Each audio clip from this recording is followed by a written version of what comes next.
Ukraine crippled Russia's digital command and hit key defense sites with 96 UAVs in the Dark-Tail operation.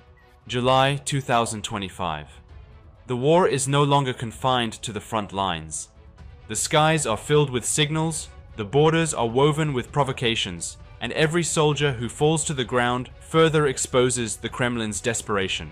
A Russian command center in Melitopol has been destroyed, but it wasn't just a building that collapsed. It was Russia's digital command system. A single strike on the satellite communication hub severed the fronts from each other and broke the chain of command. And amid this chaos, a simple plywood drone crashed near the Lithuanian border, triggering the scramble of NATO fighter jets. It carries no military value, but the message is clear. Russia is not just testing the front, it's probing the nervous system of the West. But the real collapse is happening in the south. Thousands of convict soldiers pushed from prisons to the battlefield by the Kremlin are vanishing without ever becoming a statistic. No names, no stories. Only two things remain in the field: an army cut off from its signals and a strategy beginning to rot. July 10th, 2025. 2:20 p.m. Kuala Lumpur International Convention Center. U.S. Secretary of State Marco Rubio and Russian Foreign Minister Sergei Lavrov hold a closed-door meeting during a break in the ASEAN Plus summit. Official statement: to reduce regional tensions and normalize bilateral relations. But this isn't a diplomatic table. This is a last-ditch attempt by a stalled Kremlin to regain initiative at the table. And the target isn't Ukraine. The target is to distract Washington and reframe the perception of the conflict. 45 minutes after the meeting, Russian Foreign Ministry spokesperson Maria Zakharova appears before cameras and makes the following statement: Russia's war objectives remain unchanged. Ukraine must be demilitarized. Then Dmitry Peskov adds, realities on the ground show that the only way to reach peace is through a diplomatic solution. The Institute for the Study of War directly analyzes these statements. Kremlin is attempting to freeze the conflict by establishing diplomatic channels with the US and to tie the war to alternative bargaining issues. At the same time, a notable leak emerges from diplomatic sources close to the Kremlin. Details of secret mediation efforts conducted via Iran and Israel ahead of the Malaysia meeting have been passed to Washington. The objective is clear: to link the Ukraine file to Iran nuclear negotiations, tensions in the Israel corridor, and even the Trump axis in US domestic politics, in an attempt to fracture the Western alliance. From the outside, it appears as a multilateral diplomatic effort, but in reality, this is the Kremlin's classic dual-front strategy. Stall on the battlefield, delay at the table. Distract the West under the pressure of the front. And on the American side, awareness of this game is growing. According to Washington Post sources, Marco Rubio reportedly sent a report to the NSA, CIA, and CENTCOM following the meeting titled Hybrid Diplomatic Maneuvers. Codename of the report: Phantom Latch. But the Kremlin forgot something. Diplomacy buys time in perception wars. Yet, unless the tactical map changes on the ground, these maneuvers merely produce noise. Because at that very hour, thousands of kilometers away, a Ukrainian unit is silently locking onto a target. In the occupied city of Melitopol, an industrial facility suddenly shakes. And this tremor demolishes more than just a building. July 10th, 2025, 8:40 a.m. Northwestern Industrial Zone of Melitopol. The sound of the explosion affects even the traffic flow on the Tokmak Highway, 11 kilometers away. A special operation, planned by Ukraine's main intelligence directorate, HUR, and directed by local resistance cells, has been launched. The target: a logistics command center used by the 58th Guards Combined Arms Army of the Russian Armed Forces. This was not only a hub for ammunition and personnel transfer, but also served as a temporary digital neural network where the electronic command chain was being reconstructed. Prior to the operation, Ukraine confirmed the intelligence data from three sources: NATO satellite radar imagery, electronic signal interception logs, fixed sensor networks embedded within the resistance cell, Once combined, the resulting map revealed that the center hosted a control station linked to Russia's low-orbit communication satellites, codenamed Sova-S1. Its mission? To establish direct connection with tactical units on the front line and to feed false target information to forward observation points kept out of HIMARS and ATAC-MS range. A pinpoint strike guided by satellite-controlled Switchblade 600 systems used by Ukrainian special forces hits the western wing of the target building. 26 seconds later, the second wave arrives. A MAM-L munition dropped from a Bayraktar TB2 slams into the internal station. Then the third strike, a kamikaze FPV drone, destroys the generator block carrying the backup power systems. Result: the satellite communication hub is completely disabled. The signal interruption causes communication breakdown at 3 major coordination points on Russia's southern front within 38 seconds. This particularly cripples drone guidance operations along the Tokmak-Berdyansk line. Additionally, 5 out of the 11 personnel stationed at the center were eliminated. The rest are assessed to have failed evacuation. But here, the numbers are just statistics. The real loss: a strategic rupture in Russia's digital tactical network. This operation is not merely a tactical success. It's a direct blow to the backbone of Russia's planned future satellite-based warfare infrastructure. Ukraine struck at the enemy's capacity to establish battlefield control. The Melitopol strike also had impact in the information war. 3 hours after the operation, HUR released high-resolution drone footage through anonymous accounts. In the footage, Russian soldiers are clearly seen fleeing the building in panic. Now we return to another battlefield where the Kremlin suffered a direct collapse, the Moscow-Tula corridor. This time, the target is not just a base. This time, the target is the heart that produces Russia's own weapons. July 11, 2025, 00:14 a.m. Air defense systems in rural eastern Moscow issue the first alert. At the same minute, radars in Bryansk, Kursk, Tula, and Kaluga regions activate simultaneously. The Russian Federation reports airspace violations in 6 regions at once. Alert level: critical assault wave. Kiev sources remain tight-lipped, but the coordination of the attack signals more than a tactical raid. It is a strategic infrastructure degradation operation. Operation codename Darktail. Conducted by Ukrainian Air Force Command plus NATO satellite tracking centers. Systems used: Baykar-manufactured Akıncı, Phoenix Ghost, US-made Altius 600, and autonomous FPV drone swarms. Duration of attack: 3 hours, 19 minutes. Total participating aerial vehicles: 96. Targets far exceeded the conventional scope. The Kronstadt UAV production facility northeast of Moscow directly hit. This is the production center for Russia's Orion and Sirius unmanned platforms. In Tula, 3 defense complexes in the Proletarsky district. JSC Instrument Design Bureau, NPOSPLAV, Shtyglovsky Val JSC. Additionally, the PA Voronin facility, responsible for modernizing MiG aircraft between the Ryazan-Tula axis, is directly targeted. The most impactful strike: the kamikaze drone attack on the electrical infrastructure of NPO Splav in the Tula region. Following this strike, the facility's production lines were halted for 48 hours, a fact confirmed by leaked internal footage from the factory that circulated on Russian social media. Russian air defense responds too slowly to the attack. Of the 11 drones sent to the Moscow region, 5 reached their targets directly.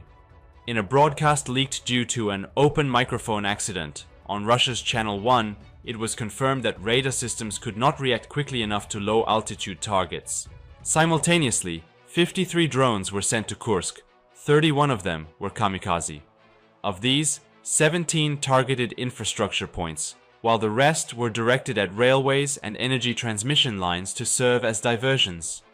The attack dealt a direct logistical blow to Russia's war industry on the Western Front. The Russian Ministry of Defense did not make an official statement following the attack. However, Kremlin-aligned Telegram channels acknowledged its significance, describing it not as a tactical strike, but a strategic alarm. These direct assaults on Russia's production capacity indicate that the war has entered a new phase. The battlefield is no longer limited to the front lines.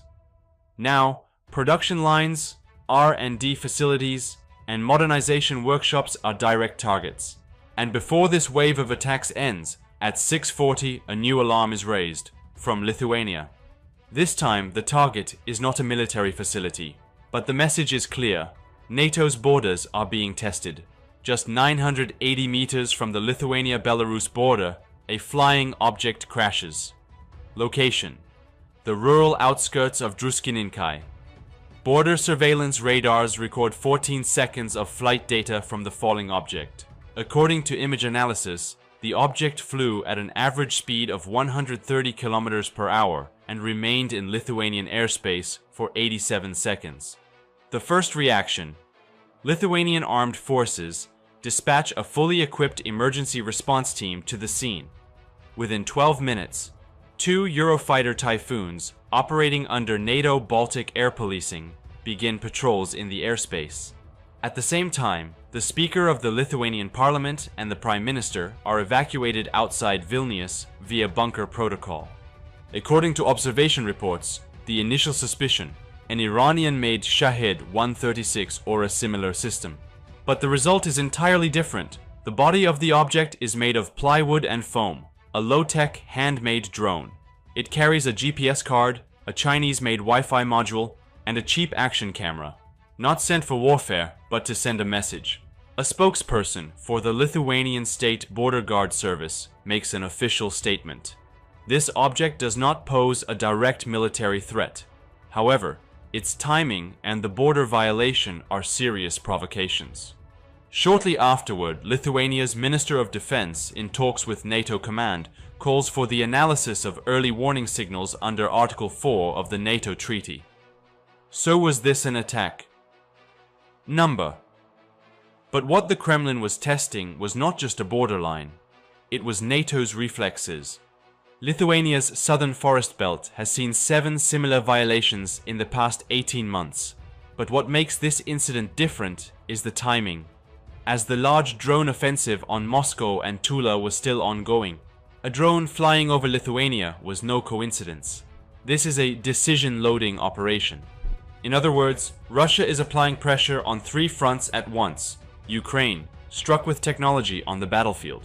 Western public opinion, distracted with diplomacy. NATO, pressured through reflex testing and decision stress. And while this test continues, something else is collapsing inside Russia: human resources. On the southern front, the Kremlin's dirtiest strategy reveals itself. Prisoner battalions are being eliminated one by one. Zaporozhia's southern line, the blue line east of Verbov, appears to have remained stable overnight. When Ukraine's 46th Mechanized Brigade opens its artillery displays, it detects a strange concentration on the front line. Drone footage is analyzed.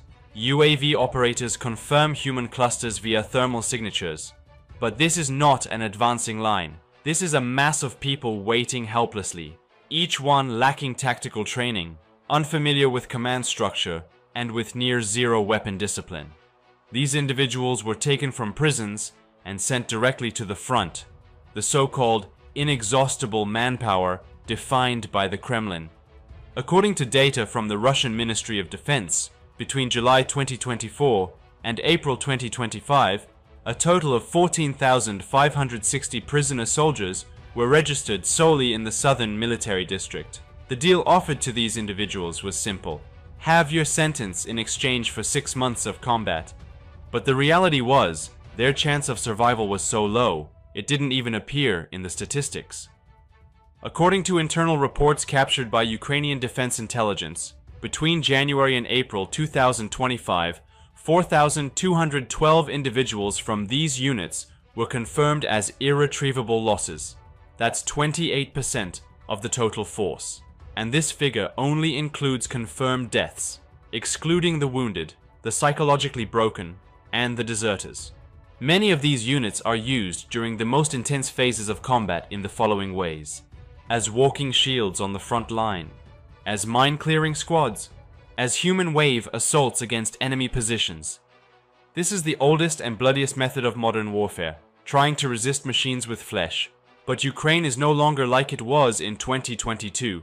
Now every cell has thermal drones, every brigade conducts ELINT interception, and every region is equipped with counter-battery radars.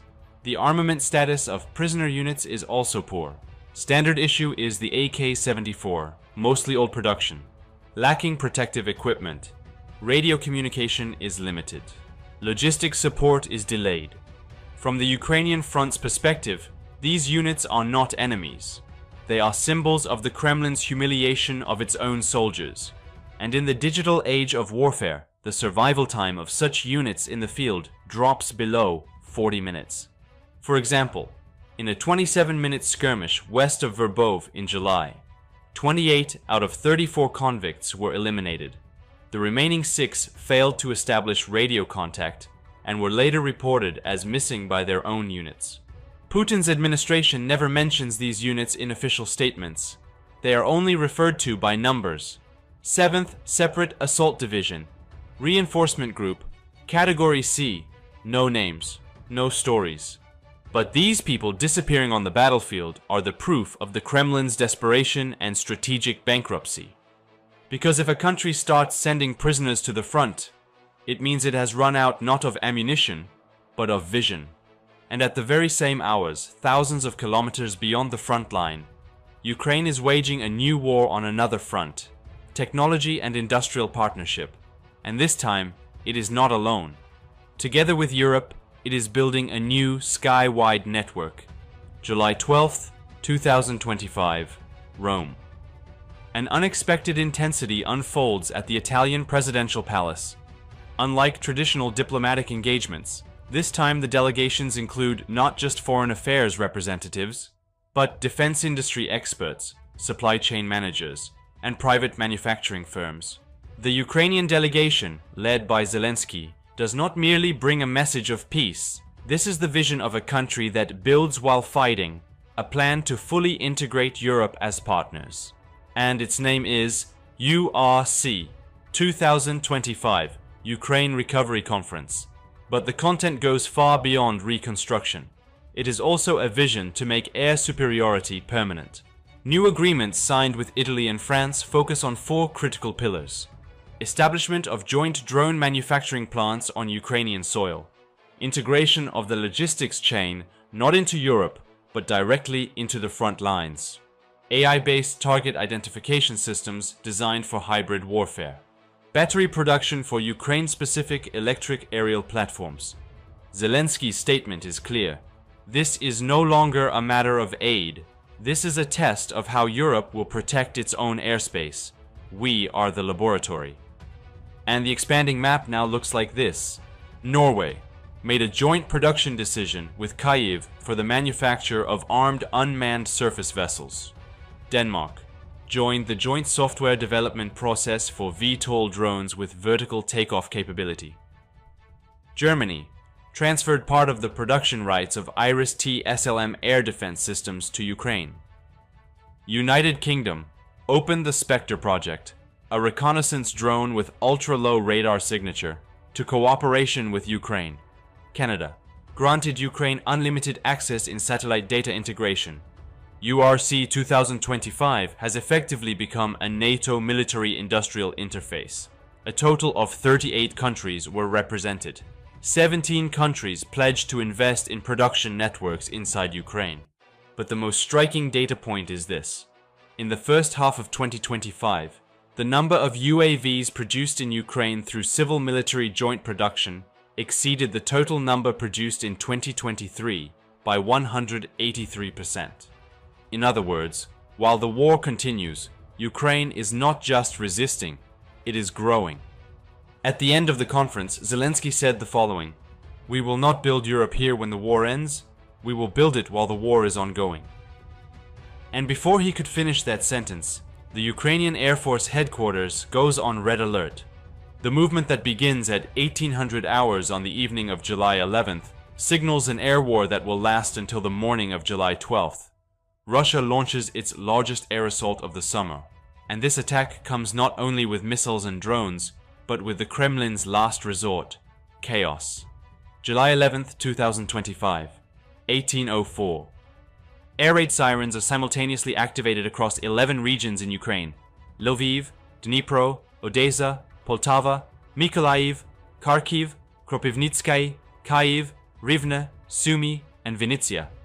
According to NATO tracking systems, the first wave detected in the airspace includes 14 Shahed 136 drones. But this was only the opening act. At 1816, a joint statement from HUR and the Ukrainian Air Force clarifies the scale of the assault. 623 aerial vehicles are directed at Ukraine. Of these, 339 are Iranian-made Shahed kamikaze drones. 26 are Kh-101 cruise missiles from Russia's strategic arsenal. 258 are of mixed types: simulator drones, signal jamming mini-drones, electromagnetic decoys, and deceptive systems that mimic targets, dark swarm technologies. But this chaotic attack plan was no surprise to Ukraine, because 3 days earlier, Shadow 4, a satellite working in coordination with the US Department of Defense, detected unusual launch preparations at Engels Air Base. From that moment on, Ukraine elevated all air defense assets to full operational capacity. The task distribution was as follows: Kyiv Axis, MIM 104 Patriot systems, plus NASAMS, plus mobile Manpads teams. Southern Front, Sky Knight systems and Bayraktar TB2s, along with FPV countermeasure groups. Western and Central regions, integrated command system using radar data from Poland. Nationwide, electronic warfare assets, Bukovel AD, Nota, and US-backed Vortex jammer platforms. The results were announced as of 10 a.m. the next morning. 319 Shahed drones were shot down. 25 Kh-101 cruise missiles were neutralized. 258 simulator or decoy drones were disabled via electronic systems. In total, 602 out of 623 targets were neutralized. Effectiveness rate, 96.6%. However, the meaning of this assault lies not only in the numbers. The Kremlin is no longer following a planned target map. Instead, it has switched to chaotic waves of pressure that overload the nervous system but yield minimal results. This is not strategy. This is the sign of exhaustion. This is not just a war. This is the story of a leader who did not sell out his people, a nation that looks to the sky with hope, and a people who are building their future while defending their land. Every strike is not only against the enemy, but also against darkness, oppression, and despair. And we are watching this history unfold together. If you too want to keep witnessing Ukraine's resistance, Europe's awakening, and how freedom is won step by step, like this video, share your thoughts in the comments, and subscribe so we can continue this story together in the next episode. Because this is not just news. This is the voice of resistance, and you are a part of this voice.